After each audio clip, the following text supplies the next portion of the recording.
All right, welcome again to Provo Peak Night Board Sunday School. I'm Dustin Robert.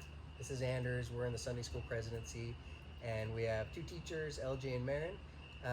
Today's lesson is going to be with Marin, and it's on Helaman, chapter 7 through 12. Yeah, I hope that these videos are helping you guys feel a little bit more connected and that they're helping you get back into your scriptures. I have loved having something to push me to read my scriptures again, so I'm super grateful that we're doing these videos, and I hope that they're helping you guys out too. So tonight, really quickly, I'm just going to do a quick recap of 7 through 12, and yeah, just some of my initial thoughts on Nephi, because essentially Nephi has returned to Zarahemla. He was rejected pretty much everywhere else that he was sharing the gospel, and he's pretty frustrated. I feel like that's kind of my emotion. The emotion that I'm getting when I'm reading it is he's just kind of sick of looking around and seeing everybody just kind of living these unrighteous lives, I guess. So he's praying on a tower, and people are listening to him, and it kind of causes like this division, because a lot of people hear him and they're kind of like, you're right, we aren't living up to our potential in these great lives, and other people are like, oh my gosh, you're the worst, like, go away. And then he predicts the death of the chief judge. It's a great murder mystery solving. I really was like, I remember loving this story as he kind of solves it, and like he tells 5 people to go, that the chief judge is dead, and then those 5 people get put in jail because they think that they killed him, and then it turns out that Nephi's like, no, his brother killed him. Kind of feels like a spoiler alert, and he's got the blood on his cloak. Remember this story? Yeah. And then that even causes a little bit more dissension. It's kind of like this sign for these people.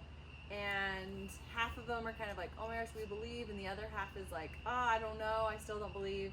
And so finally, Nephi asks the Lord to have a famine, because it's just still like super unrighteous, and they're killing each other. And so this famine goes on for a couple of years. And finally it says that they repented.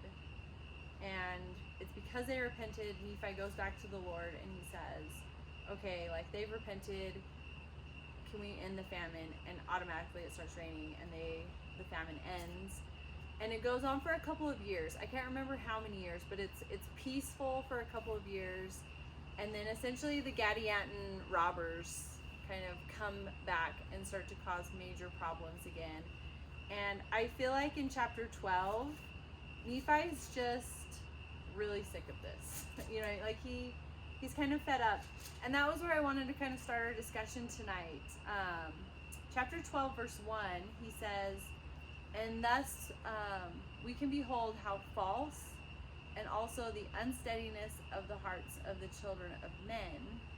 Yea, we can see that the Lord in his great infinite goodness does bless and prosper those who put their trust in him. And then if you jump over to verse 3, it says, thus we see that except the Lord doth chasten his people with many afflictions, yea, except he doth visit them with death and with terror and with famine and with all manner of pestilence, they will not remember him. I thought that this was kind of an intense statement for him to make.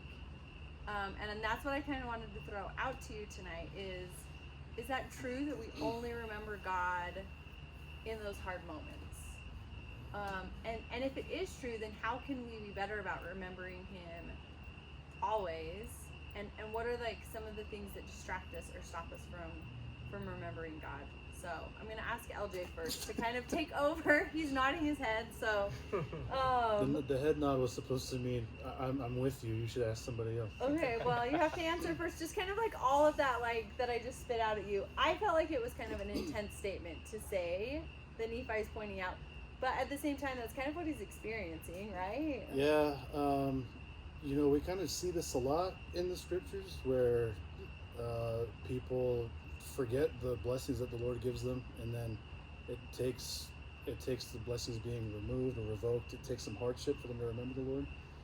You asked, like, is that what did you say? Is it necessary for us to Well, remember? no, is that always? I just feel like he's putting it like this always happens, kind of a thing. And I'm saying, does that always happen? Yeah, I don't know. There's a verse somewhere in Alma around like 43, 44, somewhere in the middle of all that war where they talk about because of the length and the intensity of the war that some of the people's hearts were hardened and some of the people's hearts were softened. So I think that like any other hardship, I think it does come down to a choice, but I think that maybe that is kind of a tool the Lord uses to say, look, you're forgetting where everything good in your life has come from. Yeah.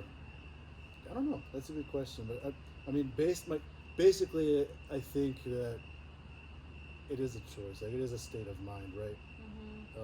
But the Lord can incite some circumstances to try to get you to get into that state of mind.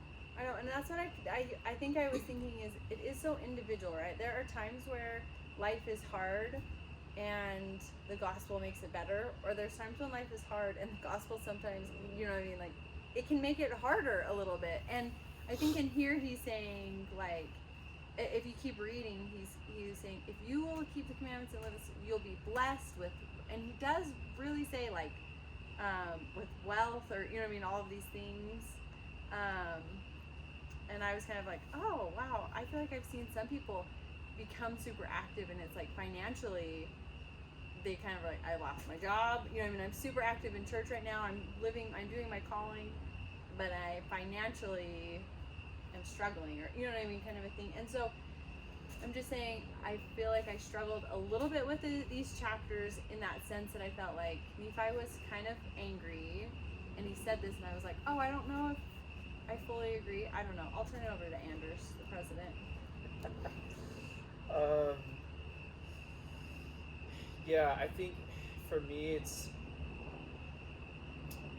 like when things are going well in my life, sometimes it is easy to kind of forget about God and have my focus on the gospel and things like that. And sometimes I do feel like when things are not going so well, I'm a little bit more have my mind there and then asking for help and things like that. But I think it's not just hardships or trials that can kind of help me turn my mind more to the Lord. I think another thing that helps me a lot, and why I'm kind of excited that we're doing this, is like going to church and Sunday school, and like just having a chance to, I know at your Sunday school lessons, Marin, a lot of times you at the beginning ask people to kind of be intentional about being there. That's always good for me because it does make a difference if I'm focusing on the lesson and like taking that time where I'm at church to like really think about the Lord and think about the gospel and whatever we're talking about. So Yeah. hopefully this these little discussions are helpful for that. Yeah, thanks for reminding me. I forgot that I used to ask people to be intentional with that. That was really good. I should do that more often. Dustin, I guess my question for you is then, how do we do that? How do we remember God consistently, intentionally? I think it's difficult. So the statement in that verse in verse 3 is that unless God chastens us, we tend to forget. And is that really true? I think it kind of is. At least maybe for me. I think that's a huge part of the human experience is forgetting. Like I think that's built into our nature, and we all experience this memory decay, and some people more quickly than others. And that, I think that's why the scriptures are full of statements about remember. You know, isn't maybe I'm making this up, but I thought I heard remember is like the most common word in the Book of Mormon. I've heard the same. Or it might be thing. Christ. Yeah. I'm not sure, but There's some statistic out there. Anyway, it's a huge message throughout the scriptures, right? And it always has been. You look in the Old Testament times. This is why we've always built altars and temples, and This is why we take the sacrament every week. We are, I think, by nature, kind of programmed to forget. Um, Christ taught with parables, and I think part of the reason for that was also to help people remember his teachings. I think we do better remembering things when there's narrative and context around it. So anyway, I do, yeah, and I've seen that certainly in my life. It's easy when life is peachy to kind of forget where my good fortune really has come from, and it's a hard thing, and it takes constant effort. So to finally get to your question, like what can we do to help with that? I mean, there are certain things already built into the structure of the church that are meant to help us, like temple attendance and taking the sacrament and covenant. And then also, I think really simple things like daily prayer is an amazing opportunity to just remember the events of that day and just kind of reflect on those things. And I think just going over important events one more time in your mind can kind of implant it into your memory a little more firmly. And we've always been encouraged to be recorders of our experiences. So yeah, journaling, which I've been good at certain times in my life, and not now, and other times sometimes better than others. But I can say that times when I've been good about journaling, it's helped me to organize my thoughts and appreciate things and remember the Lord better. And also then you have things you can go back and look at. Yeah. I'm glad you brought that one up, because that was what I kind of wanted to finish with, is just like the things that do help us remember God. And I think that when I think about like the experiences I had, even as a young person, I remember at age 14, I had my own room, and I remember sitting there and the first time just being like, this is so great. I feel God's love like so intensely, and I wrote it down. And it's like that because I was intentional about writing that moment down. It's one that has stayed with me forever. Whenever I have felt alone or have doubted God's existence, it's like, you felt that so strongly as a young child. And I've had other experiences that have built on it, but I really do feel like being so, like, I felt this, I need to write it down so that I can remember it, because we are, like he's saying, we are unsteady in our hearts sometimes. I think that you're right, just like it's natural for our physical bodies to forget. And so I was thinking about how hopefully this discussion and these scriptures can help each of us remember. And then I was thinking about how at different times people reaching out to me, like my ministering sisters or whoever else, my neighbors, or just people that I see, asking me how I'm enjoying Come Follow Me, or I call my mom and my dad and we kind of discuss it, and I feel like reaching out to other people to kind of help hold me accountable. I do really well with social pressure, so if that's something that you do, I feel like reach out to the people that you minister to, reach out to your neighbors or your family members to kind of be like, hey, could we discuss this on Monday or Sunday, and kind of write those things down and try to be intentional about including God in your life, not just in the hard and scary moments. He's there for those. I have felt that. Just this last week, Grace had her first soccer game, and she was the goalie, and I could tell she was so nervous. And at the end, I went over to her and I was like, that was so brave. And she reminded me, she was like, I was so scared. I said a prayer and I asked Heavenly Father to help me.